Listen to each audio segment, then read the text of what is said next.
राजखान्थिनि मोनसे रादाब 40 नं रौता बियाबाव खुंदों UPPL दोलोनि सुबुं गौमा। डॉक्टर नीलज सरगयारी जिंदाबाद, रौता जिंदाबाद, ट्रैक्टर जिंदाबाद, ट्रैक्टर जिंदाबाद। बे सुबुं गौमायाव रोजा रोजा सुबुंनि बानाखौ नुनो मोनदों।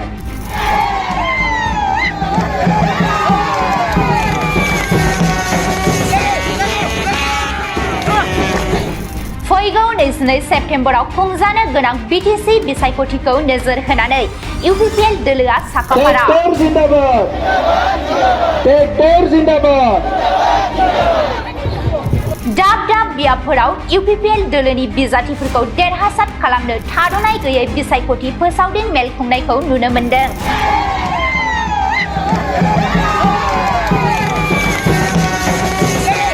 दिनैबो 40 नं रौता बियाबनि सिङाव थानाय रौता प्राइमारिनि बालिसिङा गेलेग्रा फोथाराव UPPL दोलोनि गेदेरथार सुबुं गौमा हाबाफारिया जानानै थाङो।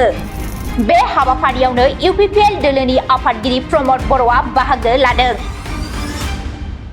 बे सुबुं गौमायाव रोजा रोजा रायजो राजाफोरनि बाहागो लानायखौ नुनो मोनदों। UPPL दोलोनि आफादगिरि प्रमद बर'आ खौरांगिरिफोरनि सिगाङाव माखासे बाथ्राफोरखौ बुंथिदों। बिथाङा बुंदों, दिनैनि बे सुबुं गौमाखौ नायनानै बेखौनो बुंनो हायो, थांनाय बिसायख'थियाव जेसेबां भट मोननानै देरहादोंमोन बिनिफ्राय 2 गुन भट मोननानै 40 नं रौता बियाबाव UPPLआ देरहासार जागोन। बेजों लोगोसे उदालगुरियावबो 10 बियाबफोर दं। बे 10 बियाबावबो थांनाय खेबनिफ्राय बांसिन मासि मोननानै देरहागोन होननानै बुंथियो प्रमद बर'आ। गुबुन फारसेथिं जायगा जायगा सोमजिनाय बिसायख'थिनि दुंहाव थासारिनि सायावबो बुंथिदों प्रमद बर'आ।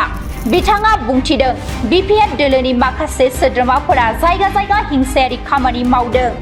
बेबादि खामानिखौ जेसेबां मावगोन BPFआ रायजो राजाफोरजों गाज्रि मोनजागोन।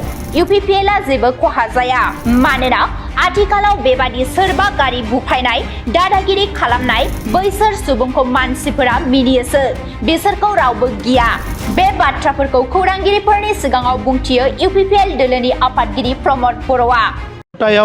जोंनि मोनसे बिसायख'थिनि मेल खुंनाय जादों आरो बेवहाय रोजा रोजा सुबुंफ्रा फैना बाहागो लाफैदों।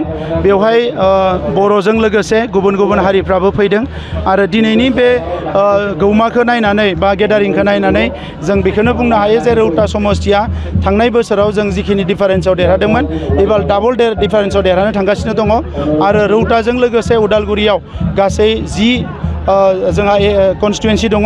बे गासैबो 10 कन्स्टिटुवेन्सियाव 10 कन्स्टिटुवेन्सियाव जोंनि दायो प्रग्रेसा जोबोद मोजां। थांनायाव जोङो जेसेबां मोन्दोंमोन बेनिख्रुइ जोङो बांसिन मासि एबार जों उदालगुरि जिल्लायाव मोनगोन, बियो रोखा जाबाय। आरो हारसिंनो सरकार बानायनो थाखाय जिखिनि जोंनो अनजिमा नांगौ बे अनजिमानिख्रुइ बांसिन जोङो मासि मोनगोन एबा अनजिमा मोननानै जों सरकारखौ दानो हागोन। BPF दोलोनि माखासे मानसिफ्रा जायगा जायगा हिंसानि माखासे बिथांमोना खामानि मावदों, बियो मोजां नङा। आङो बिथांमोनखौ खावलायदों जे डेम'क्रेसियाव जुक्ति जुक्ततानि गेजेरजों माखासे बाथ्रा बुंनायनि गेजेरजों स्किमफोर फोसावनायनि गेजेरजों नोंथाङा इलेक्सन गेलेनो हायो, नाथाय दादागिरि खालामोबा बुख्रेब सुख्रेब खालामोबा रायजोफ्राबो गाज्रि मोनो। बेबायदि खामानिखौ BPFआ जेसेबां मावगोन एसेबां रायजो राजाफ्रा गाज्रि मोनगोन।